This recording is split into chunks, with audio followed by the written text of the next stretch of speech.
coat local club নিৰ্বাণাৰ পৱন শৰ্মা কোন কোন হাই profile যুৱতী যোগান ধৰে পৱনে ২০,০০০ টকাত যুৱতী যোগান ধৰা জ্যোতি শৰ্মা কোন কৰ পৰা যুৱতী আনে ক্লাব নিৰ্বাণালৈ ক্লাব নিৰ্বাণা দেখাত সভ্য ভদ্ৰ উচ্চ শিক্ষিত লোকৰ ক্লাব যেন লাগিলেও এইখন প্ৰকৃততে হাই প্ৰফাইল পতিতালয় বহু লেতেৰা কুকৰ্মৰ ঘাটি এইখন ক্লাব নিৰ্বাণা এক কথাত গুৱাহাটীৰ হাই প্ৰফাইল লোকৰ নিষিদ্ধ কামৰ ঘাটি ক্লাব নিৰ্বাণা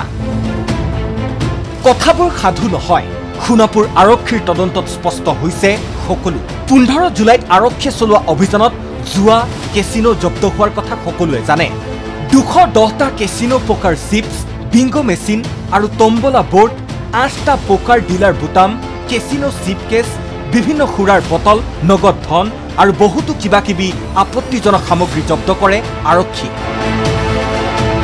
4 বহিৰাজ্যৰ জুৱাৰীক জেৰাৰ সময়ত পোহৰলৈ আহিল বিস্ফোৰক তথ্য অকল জুৱাৰ ঘাটিয়েই নহয় নাৰীদেহ ব্যৱসায়ৰ অন্যতম ঘাটি ক্লাব নিৰ্বাণা ক্লাবৰ চৌহদতেই থকা ভিলাত থাকে একাংশ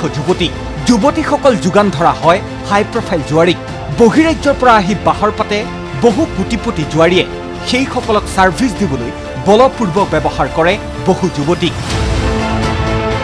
আৰক্ষীৰ অভিযানত উদ্ধাৰো হৈছে বিশেষ ভিলাত থকা তেনে যুৱতী আপুনি জানি আচৰিত হ'ব এই ঘৃণনীয় ব্যৱসায় কৰে বাপেক জীয়েক পৰিয়ালৰ লোক সকলো মিলি বাপেক হ'ল এইজন পৱন শৰ্মাৰ পৰিয়ালৰ সদস্য এইগৰাকী জ্যোতি শৰ্মা আৰু অভিষেক শৰ্মা তেওঁলোকৰ সোঁহাত এইগৰাকী মেনেজাৰ নগৰ দীপক শইকীয়া এইগৰাকী জ্যোতি শৰ্মাই দেহ ব্যৱসায় চম্ভালে সেই ধন নিৰ্বাণাৰ একাউণ্টত নোসোমায় ক্লায়েণ্ট চাই যুৱতীৰ ৰেট ফিক্স কৰে জ্যোতি শৰ্মাই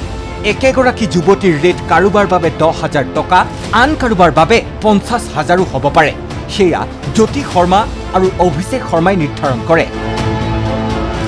জ্যোতি শৰ্মাৰ মোবাইলত পে কৰিব লাগে সেই ধন ভাবি চাওক হাই ফাই গাড়ী লৈ নিজকে অতি আধ্যৱন্ত আৰু হাই প্ৰফাইল দেখুৱাই নিৰ্বাণালৈ যোৱা সকলৰ প্ৰকৃত চৰিত্ৰ আচলতে কেনেধৰণৰ এই সকলো প্ৰমাণিত হৈছে জ্যোতি শৰ্মাৰ আইফোনত কোনে কোনে যুৱতীৰ নামত ধন পৰিশোধ কৰিছিল তাৰো তালিকা প্ৰস্তুত কৰিছে আৰক্ষীয়ে ইফালে 15 জুলাইৰ পৰাই পলায়ন মাষ্টাৰমাইণ্ড পৱন শৰ্মাৰ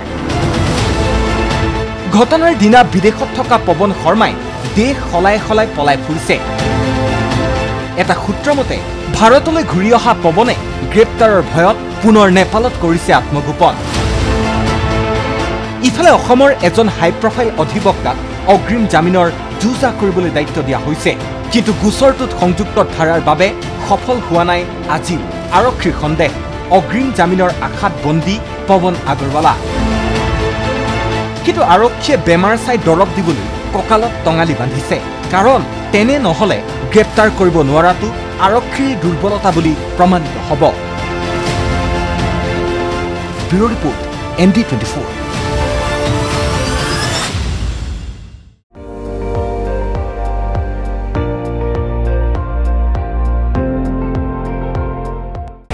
আপুনি চাই আছে ND24